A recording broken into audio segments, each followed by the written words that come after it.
Last night, I was at the University of Ottawa, and I highlighted more of our new government's plan to build Canada strong, to transform our economy from one that has become too reliant on the United States to one that's stronger and more resilient, to take control of our future as Canadians.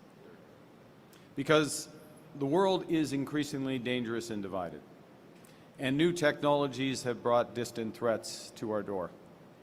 And the trade war is causing massive economic uncertainty that is holding back investment and is costing jobs, including jobs here in Ontario.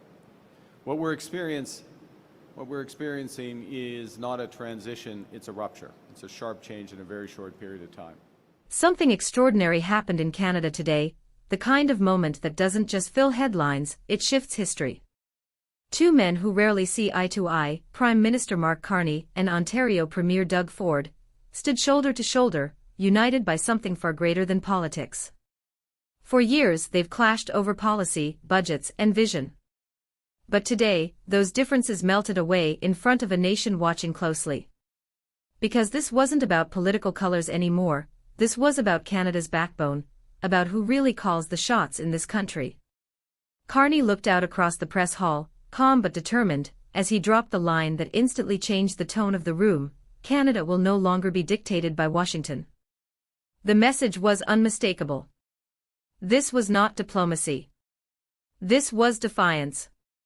For decades, Canada's economy has danced to America's tune, shaped by its markets, its politics, and its pressures.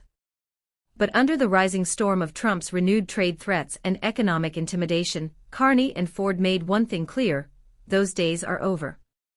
The world, they said, has become dangerous and divided. Trade wars are bleeding into everyday life: lost jobs, frozen investments, a rising sense of uncertainty. Ontario, the heart of Canada's industry, has felt that pain more than anywhere.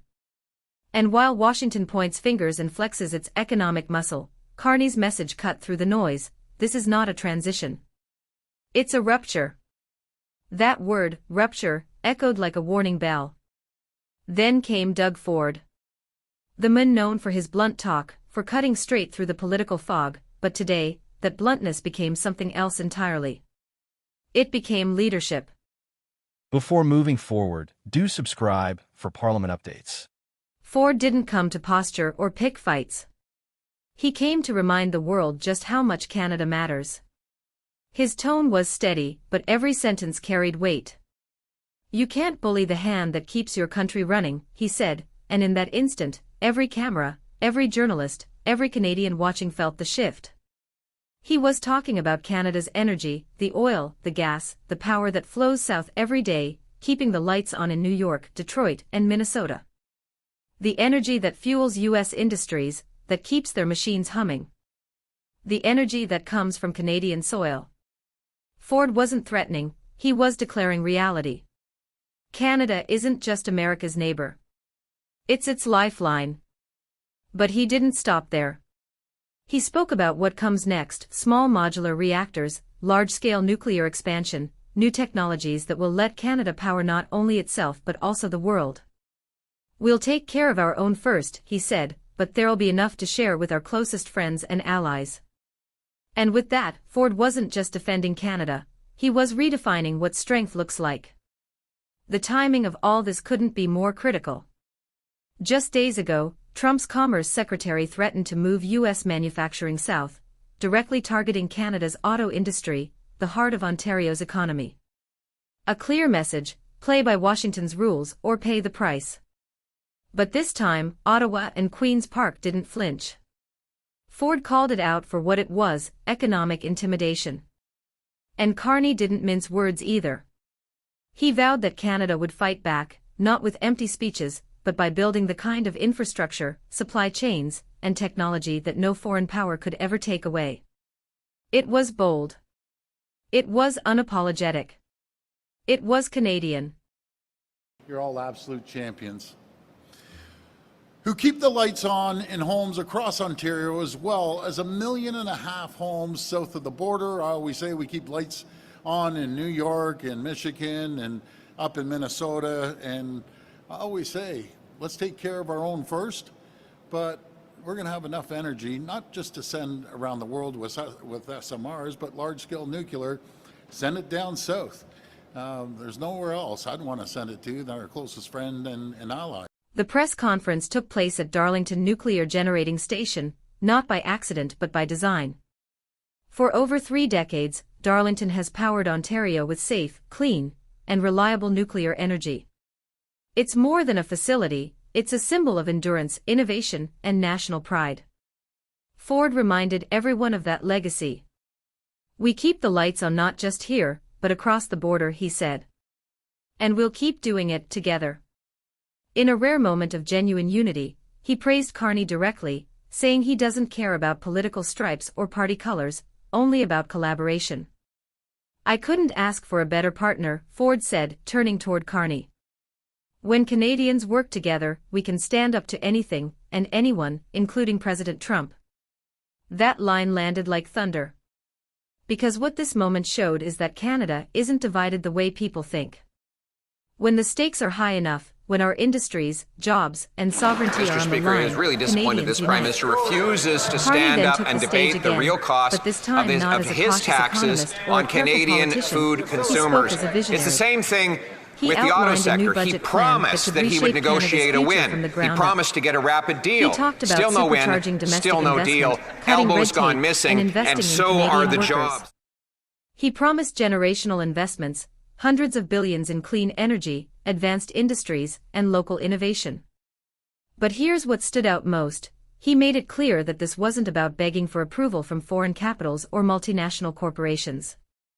It was about believing in Canada's own potential. He said, "This isn't isolation, it's independence." And in that moment, the air in the room changed again. This wasn't just a speech. It was a declaration of intent. For too long, Canada's been cast as the sidekick in someone else's story. But today, Carney and Ford said what millions have quietly felt: it's time for Canada to write its own. This was more than policy. It was pride. It was a statement that unity isn't a dream, it's a decision. And when leaders choose collaboration over conflict, when provinces work with Ottawa instead of against it, that's when true nation-building begins. And maybe, just maybe, this was the day Canada finally stopped asking for permission and started leading. When Carney said, "This isn't isolation, it's independence," it wasn't just rhetoric. It was the opening line of what might be remembered as a new Canadian doctrine, one that blends economic realism with national pride. He spoke of a future where every province becomes part of one powerful, connected economic engine, the One Canadian Economy Act. It's a project that will connect this country not only by rail and energy but by purpose. From the Atlantic ports to the Pacific harbors, from the nuclear corridors of Ontario to the resource-rich North, every corner of this nation will play a role in building something that belongs to all Canadians, not just the few. Rail, energy, technology. 3 pillars, 1 vision, independence through unity. For decades, Canada has been known for its stability, politeness, and diplomacy. But this new chapter isn't about quiet accommodation, it's about confident ambition. Carney's tone wasn't defensive, it was declarative. He said this is just the start of an ambitious, bold budget designed to do more with less and spend smarter to invest deeper. Gone will be the bureaucratic gridlock that strangles innovation.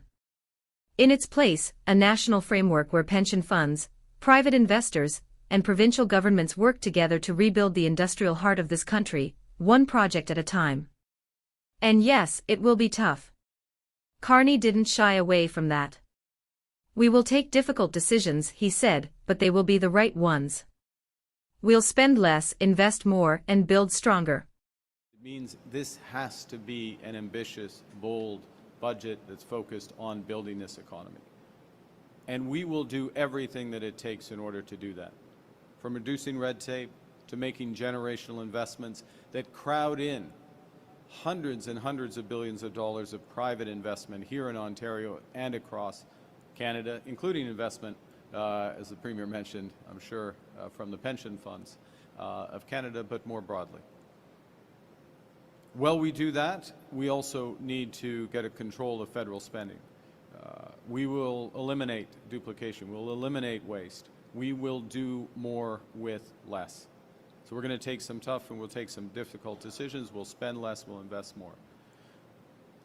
We welcome good ideas from the opposition parties. But above all, and when they come, we will incorporate them in the budget.